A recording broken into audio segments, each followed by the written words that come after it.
Have you ever stopped and wondered who first invented sign language? How far back does it go? Let's find out on today's episode of Colossal Question. Just like any other language, no one person invented sign language by themselves. But many believe the process started with a Spanish monk from the 1500s named Pedro Ponce de Leon. No relation to the Fountain of Youth guy.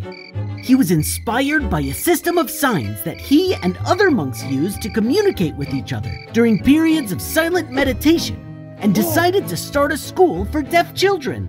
While he didn't invent a formal sign language, Pedro Ponce de Leon reworked hand signals that they were using at his monastery, turning them into an alphabet he could teach. Pedro certainly wasn't the first person ever to use signals as a way to communicate. Many indigenous Americans use hand signals to help when trading with the Spanish and other Europeans, for example. But his system was the first known system made solely to help the deaf. Another Spanish priest by the name of Juan Pablo Bonet took Ponce de Leon's work and built upon it.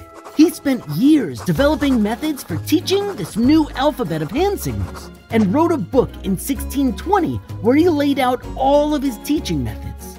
His book was highly influential, and many of the signs that Bonet describes in his book are similar to the sign language alphabet we still use to this day.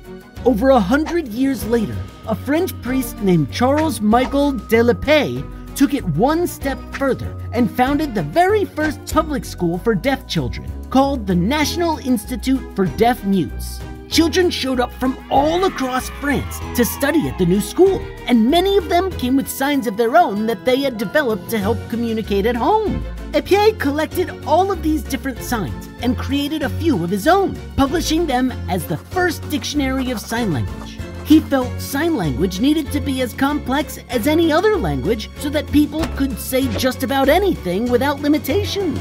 His work and school were so influential that before long, his standardized sign language spread all across Europe and eventually the United States as well. Today, people all around the planet use different regional variations of the same sign language that Lespée developed and standardized using Bonet and Ponce de Leon's work. So, who invented sign language? No one person gets the credit. Instead, several people spent their life's work trying to help find a way for people with hearing disorders to communicate more easily. And that's pretty cool. Or another way to put it, thumbs up.